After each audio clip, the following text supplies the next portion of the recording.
Comparison operator, addition और subtraction.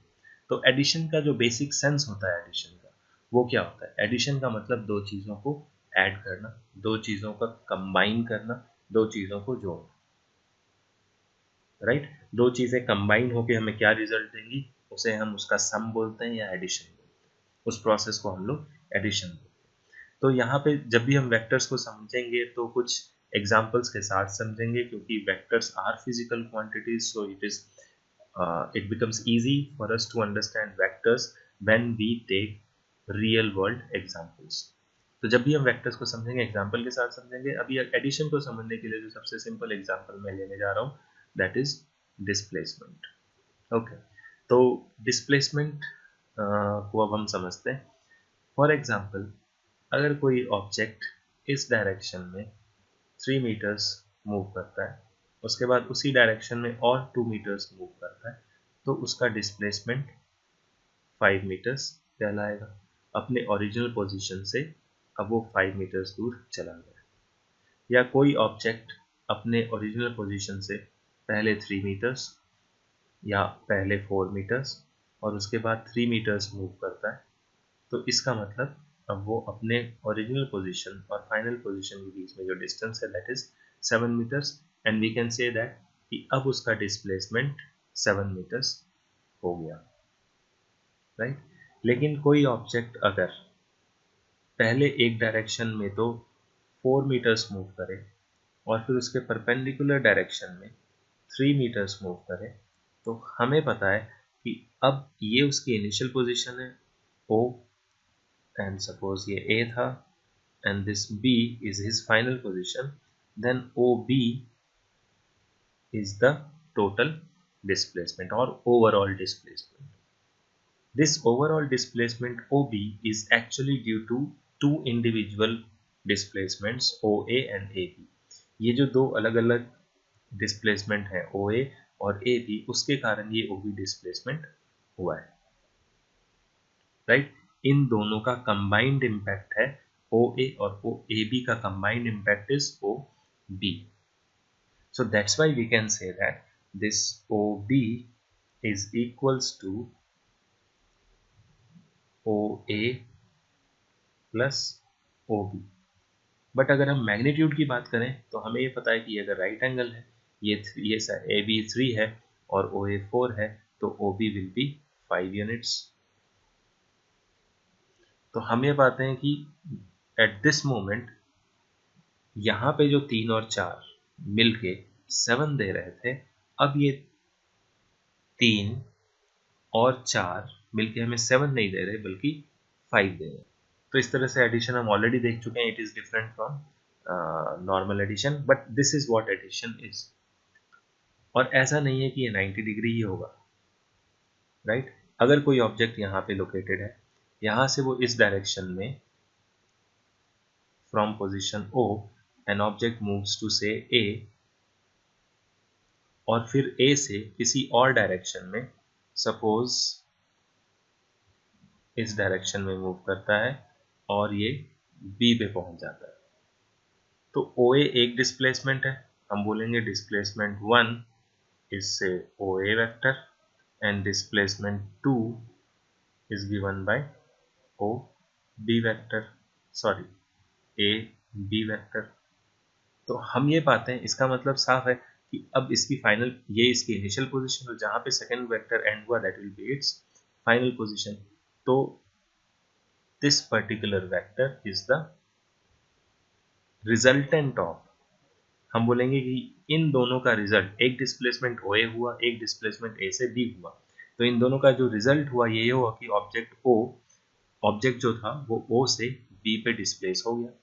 So the displacement is OB। और ये सिर्फ डिस्प्लेसमेंट के लिए नहीं है, ये हर तरह के वेक्टर्स के लिए है, बट अभी क्योंकि हमने पढ़ना शुरू किया है, displacement is the easiest things to start with, that's why हमने डिस्प्लेसमेंट को एक एग्जांपल लिया, लेकिन ऐसा नहीं कि सिर्फ डिस्प्लेसमेंट के लिए होगा। ओके, तो हमें क्या समझ में आया, इससे हम क्या कंक्लूजन निकाल सकते हैं कि एक वेक्टर के टेल से, इसको एक वेक्टर का टेल बोला जाएगा, इसे हेड बोला जाएगा।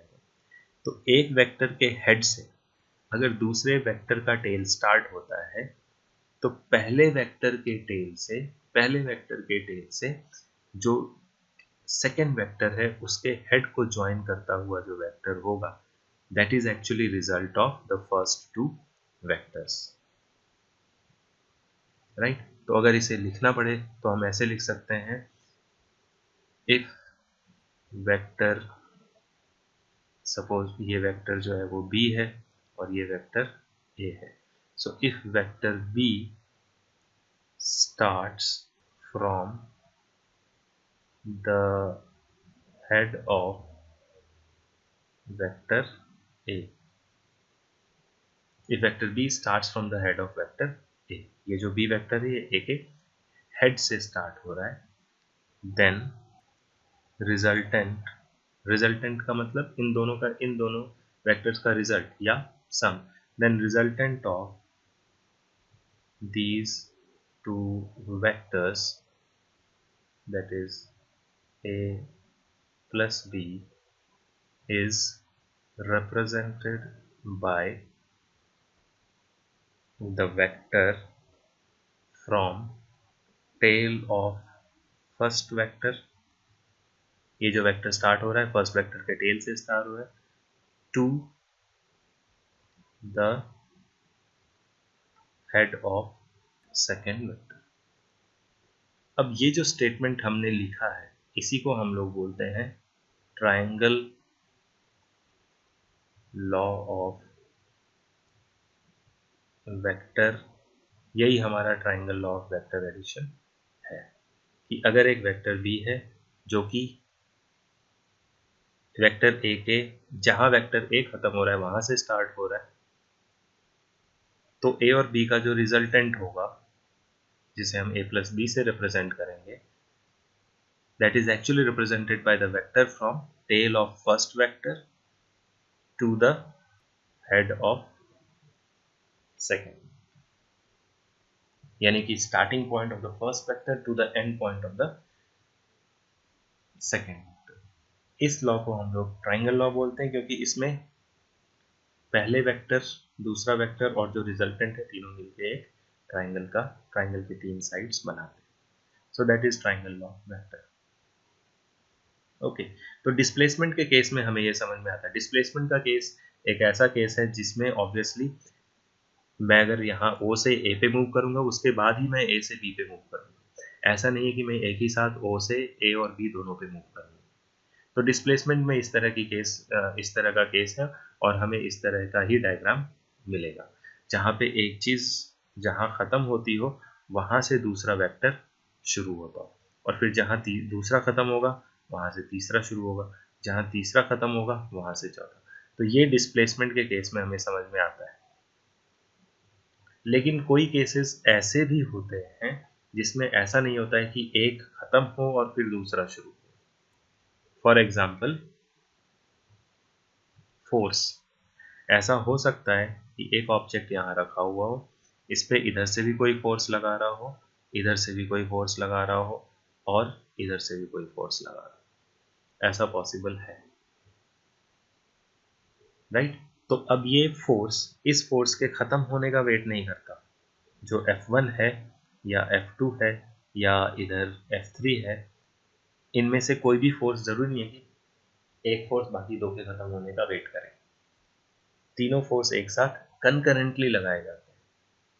तो इसको रिप्रेजेंट करने के लिए हम जो डायग्राम, अगर इस ऑब्जेक्ट को हमने एक डॉट की तरह दिखाया तो ये फोर्स जो इधर इसे पुश कर रहा है, अगर इस तरफ से देखें तो वो इसे पुल कर रहा है, अगर इस तरफ से देखें तो F2, ये F1 है, ये F2 है और ये